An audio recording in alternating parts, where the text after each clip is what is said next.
Hello, folks. This is Kenny Galloway here, giving you another episode of Sales Haven Insights.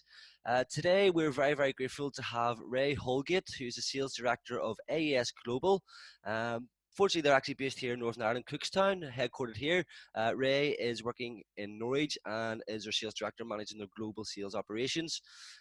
Ray, thank you very much for joining us. How's things? Yeah, very good, very good. How about yourself? Yeah, can't complain.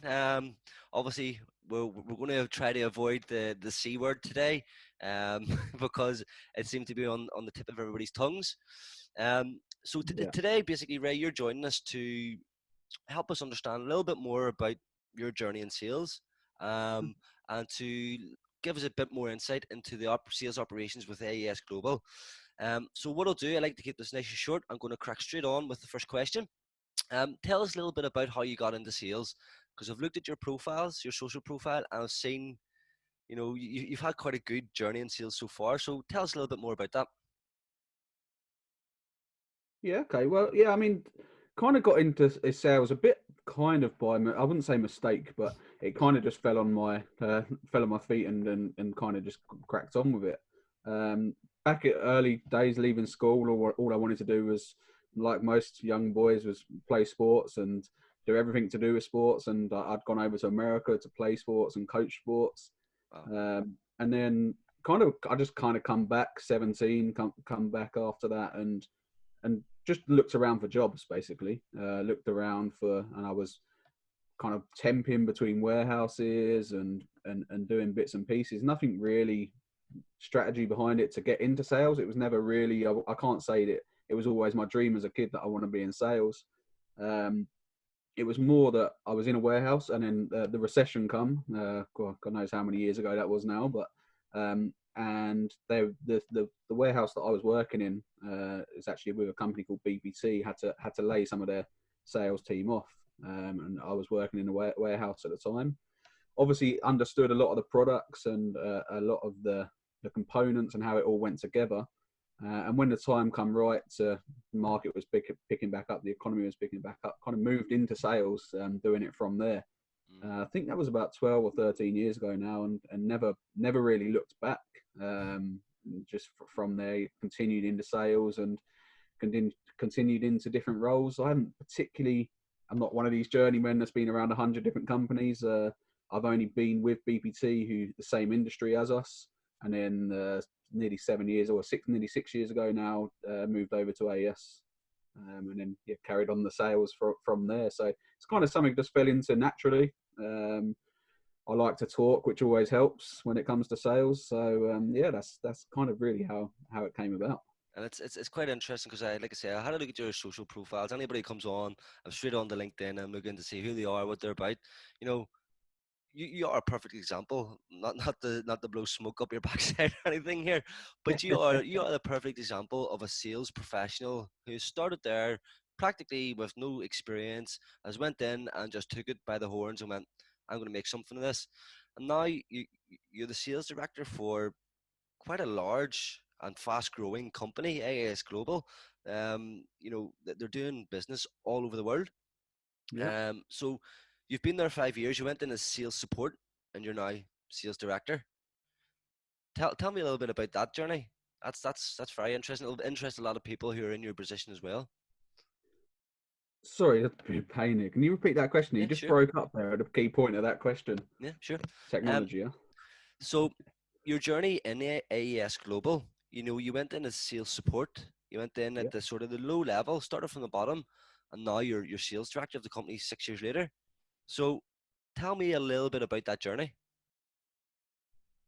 Yeah. So yeah, well, I mean, when I came on board originally, it was AES was nearly 6 years ago now. We're quite a smaller company, just kind of coming into a small family-run business that were kind of coming into the market, but not really had been heard of.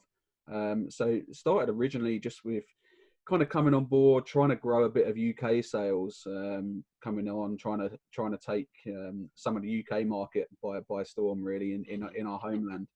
Um, and then kind of things just grew naturally over time. We were producing more products. We were getting better as time went on. We were I suppose, spreading our name out there more and more.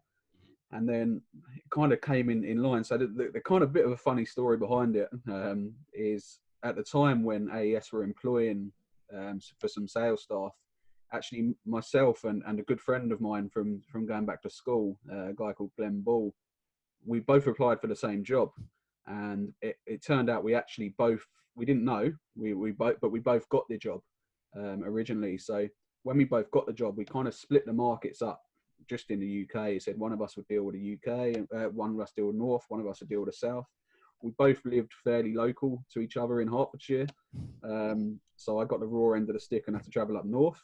Um, and then it kind of just transpired from there. Kind of 2 years down the line, we were doing really well in the UK. We were becoming a kind of household name that people had heard of. Our products were getting good traction. And it got to a stage where we had to decide where we go, what do we do next? And the next target was kind of world domination. So we looked at it, and kind of from there, I moved over to do more international and global sales, and moved on to, just trying to open up new markets. And I'd say 6 years ago, we were maybe selling our products into 5 or 6 different countries, some more than others.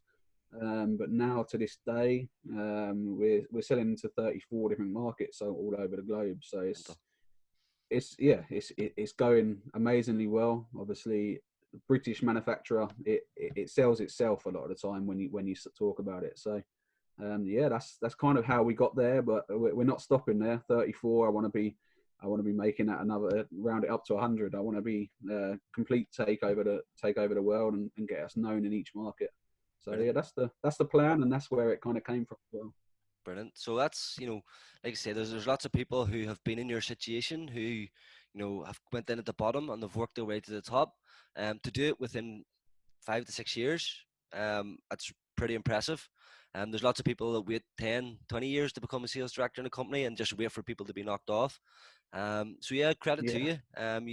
You certainly helped build quite a good business there for the company. That leads on nicely to the next question. What are your top sort of 3 challenges that you face trying to sell into different markets? UK market, probably a lot of people can understand. Global markets, that's becoming more and more accessible now with technology. So what's your top sort of 3 challenges that you're facing? I suppose aside from your normal challenges with dealing globally in terms of language barriers, I'd say that's probably generally is the most the biggest challenge we come up against is differences in languages and things. Mm-hmm. But we're quite good in that respect. We try and target a market in terms of, okay, let's take the French market for instance. It's been a market that we've tried to get into for a lot of years. But we realised after a certain amount of time that my French is no good. But also to deal in certain markets, you need to have the French speakers, or you need to have feet on the ground. So we've kind of taken market by market. We'll kind of, once we see a bit of growth in a market, we'll look to then maybe make some employments or make some investment into that market to try and grow them. So definitely the biggest challenge in selling globally has been when it comes down to language, if I'm honest.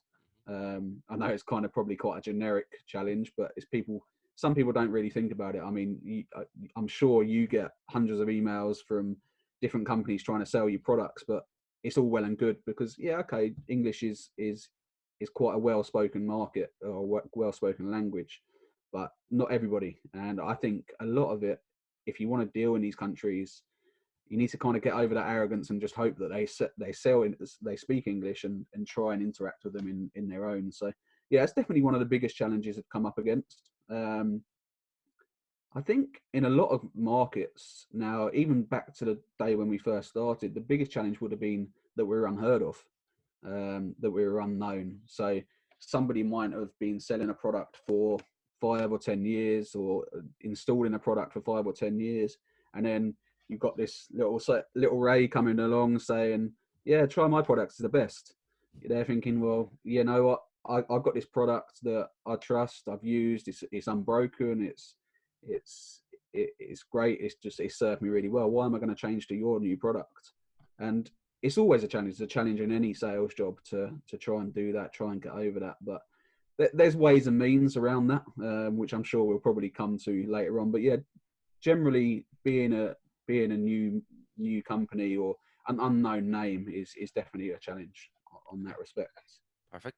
Um, Um, so one final challenge that maybe is a little bit more personal to yourself, as a sales professional. What would you think you've faced in the recent years of being a sales professional? um, I suppose in terms of personal side, I find it hard. Like I don't know how I would kind of word it. My biggest challenge is focusing on one thing at a time, I suppose. And I'm sure quite a lot of salespeople would be in the same boat. Um, Practically all I, salespeople. I see the world. I want to be dealing. I mean, I've said it already. I want to be dealing in 100 countries, not just 30 countries. So my biggest personal change would probably be taking things step by step. Um, and I know it's something I could do better, but it's all for the want of wanting more for myself and for the company as well. So yeah, I think definitely my biggest personal challenge would be rushing things. Maybe not rushing things, but Focus and just discipline. yeah, exactly that. Yeah, do you know Exactly it's interesting you mentioned that. But 2 years ago I went through a period myself, and I'm still going through it. You know, where I found I was like I can't focus. I literally cannot focus on this one task because I've got all these other tasks going on. Um, and then I started to ask, well, what is focus? And essentially for me, it portrayed to be discipline. You know, if I started to focus and be more disciplined and say, well, I'm going to do this between this and this time. Um, I will be more focused. So focus, people always say focus, but what focus actually is a byproduct of discipline. So you've got to get yourself disciplined first and then be focused. And that's just what I've found. And I'm still trying to do that to this day. It's very, yeah, very difficult. And for salespeople are quite ambitious. Salespeople want it all. Salespeople will bend over backwards to do everything and anything for their customers. And what that leads to yeah, is this, you know, well, I'm over here, I'm over here, I'm over here. So I concur, totally agree with you. And I yeah. think it's a problem that most It's salespeople definitely face. it is definitely a challenge, but it's a I'd say it's a good challenge because Yeah, you know if you're struggling with that, it means that you're not just comfortable. And I think correct. in sales you can't be comfortable. No, You've got to be moving forward. You've got to be trying to get to the next big thing. So I think it's a positive and a negative depending yeah. which way you look at it. Well, I mean, if for me personally, if you are that busy and you have so much going on, you are going to be a little bit unfocused because you've so many projects going on. But that's a sign of growth. For me, it's a sign of growth. It's a sign that things are moving forward. So yeah, I totally concur. This nicely leads on to the next question, which would be, what would be your top three tips for sales professionals? Top three tips, I suppose, and everybody sells differently. I'm sure they do. From my experience of how I like to do things, I suppose in what I would do is number one, and my main thing is that key word that people say, people buy from people, and I couldn't agree with it more. I'm not a sales guy that's just going to come in with a straight sales pitch. Here's my product. Here's what it does, and you should buy this because you know, in sales and in dealing with different customers, you have to build the trust. You have to build the relationship. So I don't think there's a more key term in sales than you have to interact. You almost have to make friends. Like majority, if not all of my customers, I would class as friends. Um, so it's not something that I look at, right, I'm just going to go. I'm not going to give you a call today and say blah blah blah. Here's about my product. I'm going to give you a call. Try and learn a bit more about you. Build that trust. Build that relationship. And on the first call, on the first time I come and see you, I might not talk about work for the first half an hour. I might try and figure out what football team you support or what you done at the weekend or what's going on in your life or whatever. I prefer that personal approach. That again, that's my way. I'm not saying it suits everybody, but it definitely helps me in dealing with that customers. And it also helps in the long run as well. If you've got that relationship with that customer, you know, if there's something that goes wrong or if somebody needs a favor, they feel like they can ask that question. So yeah, that's Yeah. probably my number one sales tip that I use myself. I try and pass on to the rest of my team as well. Okay. And number two. I think it's easy in sales to focus on the product that you're selling, and trying to shout out your features and benefits. And it probably rolls into my first tip as well. But don't focus exactly on what your product does and what the product that you're selling does, the features and benefits, because a lot of it, to a lot of customers, they won't really care. Focus on what it's bringing to that customer. Focus on what it can bring them. So, for instance, we sell an intercom that comes with a SIM card that will save them a lot of time on site. So I focus on the time rather than this product does this, it calls this many numbers, it has this many features built in. I say, look, this product's going to bring you time to, you can fit 2 of them in a day rather than spending a week installing it. It's going to bring you more revenue on a monthly basis than any other standard intercom. That's quite generic to our kind of product range, but it's more focused on what the benefits that it will bring your customer rather than what the product's actually selling, because in turn they'll learn that anyway. And we can do training, we can do technical training and stuff like this, but ultimately that customer isn't going to want to buy your product unless it's going to benefit them. Especially in terms of our products, because ultimately it goes into an end user's house and they're the people. The installer doesn't particularly care. He just wants a quick and easy install and get away to the next job. And that's the way I would try and do it. It's just focus on what it brings a company or the person you're selling to rather than actually the product in so. And that's not saying we don't sell great products. We do sell great products, but you know, the products talk for themselves. You've really got to push hard on what it can bring that customer. One of our biggest mottos, or one of my biggest mottos as well, is, and we sell quite a lot to distributors, but is let's make you money. If we're not, if our biggest goal is to make you money, if you're not making money, then ultimately you're not going to want to buy our products. Yeah, and you've had a good point. Most salespeople feature dump, benefit dump, but they don't focus on the outcome. The outcome is actually the main benefit for clients and customers. So if the customers are getting a good outcome, I mean, I've sold everything from health screening services to iPads and Apple products and stuff like that.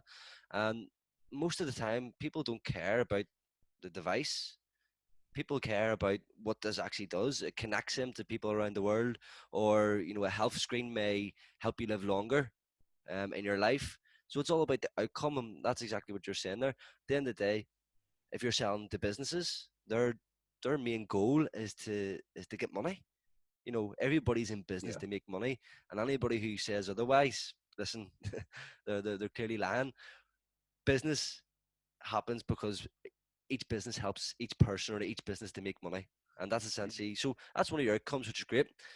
Final tip.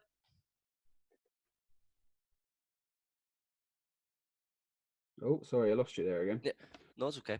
So your final sales tip. Final sales tip, and again, it rolls probably into the two, and you can kind of probably see my theme here in the fact of the personal approaches, but it's doing your research before you try and sell to someone. Now, I don't particularly get sold too much because I'm on the side of selling, so it's not often I would get it, but I do get the occasional on LinkedIn or things where they haven't done the research on the company in the first place. So I just always try and research a company before I call them. There's no point in me having a list of 500 customers to contact and just ringing them with a standard sales pitch. I want to research that company, find out what they do, find out what they're currently using. And a lot of that research can be done by asking them questions on the call or on the meeting, but try and do a basic level of research. I'm not going to respond to a message, and I'm sure most people won't, if it's just, I think you'll like this product. Because there's marketing. That's what social media is there for, to put out nice little flyers and things like that to show products and gain people's interest. But, when you're having a phone call or you're having a meeting, you don't want to be just going in there blind. You want to find out a bit about that customer before you really go in there and try and push hard and get that customer on board. Because there's nothing more that would annoy me than not knowing your research beforehand, because some guys, they will, like call centers will have a list of 1,000 names just to ring round and say, did you have PPI or blah blah blah. Did you find out if I had PPI before I had PPI? Like, just find out a little bit more before you have that chat, really. Yeah, it's true. I have this methodology that I use, that when I get a phone call from someone who hasn't done their research, or someone who doesn't know my name or the name of the person they're looking to speak to, I'll stop them and I'll ask them, have you did any research? Do you know who you're looking to speak to? Yeah. Do you know the person's name? And if they say no, I'll say, go and do some research and give me a call back, and I might put you through. This is my direct line. Um, Again, that's a little bit of me. I like to help people, so I kind of do that there to teach them a lesson, to say, well, listen, this is how you're supposed to do this. But I totally concur with what you're saying. If they haven't done Yeah. their research, there's no point in even picking the phone up, because I think it's a little bit rude as well. Yeah, yeah. It's also quite insulting, to be fair. Yeah. This customer that could be a company that's bigger than you. It could be a company that's smaller than you. It doesn't. It's kind of irrelevant. No customer is big or small. It doesn't matter how big or small they are. But if you going in and you don't know that their company name says, let's take for instance our market. Hmm. It just says that their name's Gates. I think, okay, well, they install gates and they install intercoms, and you actually ring them up and all they do is manufacture gates. They don't install them, they don't fit them, and they're like, why are you ringing me? I just make wood. Like, so unless you do that research, it really is irrelevant, that whole call. Yeah. And And you might get lucky. You might get lucky from time to time. You might be able to phone up and just do your sales pitch and be fine with it. But yeah, the research helps. yeah, I think people rely, and this is actually a valid tip, because people rely a lot on the law of averages, and a lot of sales managers and sales directors and senior salespeople still rely on this. The law of averages will only work when you're selling a commodity, when you're Yeah. selling, you know, plates, pens, whatever it is. But when you're actually selling high tech solutions that require a consultative approach, you're totally right. Being prepared, researching the prospect will give you a better qualified lead as such, because you actually know all about that person. So qualifying this and researching, yeah, I totally agree with it, and I think it's a great tip. So three great tips. That's kind of us wrapped up. Ray, what I want to do is just give you the opportunity now to tell people a little bit more about AES. Let people know the types of customers that you're looking to speak to, and where can people find you. Yeah, okay. So yeah, well, thanks. There's some good questions, really. I was saying I'd never really been asked them questions, so I was quite intrigued to know kind of what my tips were, because they just kind of roll off the tongue, which is good, I suppose. Didn't have to think too hard about them.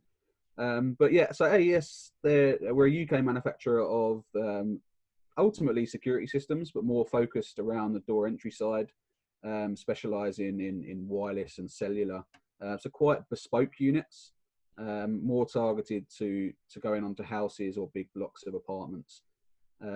Generally, our sales process, we generally sell through distributors. We're still a fairly small company. When I joined 6 years ago, there was actually only 7 of us. And now there's 42 of us, or maybe 43. Every time I speak to somebody different, there's another number. Um, so we're a fast growing company, but also we're still relatively small. So predominantly we would sell to distributors in every country, because dealing with distributors, it gives us a lot more scope to be dealing with other customers, because if we were dealing with installers in every country, we'd probably have 4,000-5,000 customers right now, and it's not manageable for 40 odd members of staff. So yeah, we're a distribution, we're a manufacturer, but generally supply to distribution channels in, yeah, I lose count of how many countries we're actually selling into now, if I'm honest. We have some main markets. Obviously, UK market is our main. It's our home. It's probably our main one. US is also number 2, and Australia, New Zealand. Quite a theme there of English-speaking countries, Of but course. obviously we all speak English, so it's easier to deal with. But also we're growing very fast in France and across Benelux as well. So Okay. kind of the world's our oyster. It's how big we want it to do, how much the investment that we can put in to make these markets work. But yeah, we haven't even begun. Is what I would say. People think we've done great things, and we have. I'm not really one to sit there back and celebrate how well we've done. I'd more look forward to seeing what more can be done. So yeah, I mean, in terms of people contacting me, that feel free, from either as a customer or anyone that just wants to chat about sales or wants any help, wants any assistance getting into the game, can contact me on LinkedIn, on my email address and phone. My phone's always on 24 hours a day, 7 days a week, as my wife will kindly tell you. The joys of dealing with customers in Australia. But yeah, I'm always available should anyone need to contact me. I'm not sure if after this you want me to chuck my details over. I can quite easily do that as well. Yeah, yeah. Listen, what I'll do, I think, just for all intents and purposes, I'll share your LinkedIn profile link with everybody. And Yep. if you want to share any of your contact details that way, that way we're not spreading them all over the internet and nobody can just call you randomly. Um, Yeah. but listen, Ray, thank you very much for your time. Some very, very good insights. And yeah, hopefully we'll speak again soon. Yeah. Perfect. No worries at all. Thanks. Thanks, Thanks for the thanks. time. Cheers.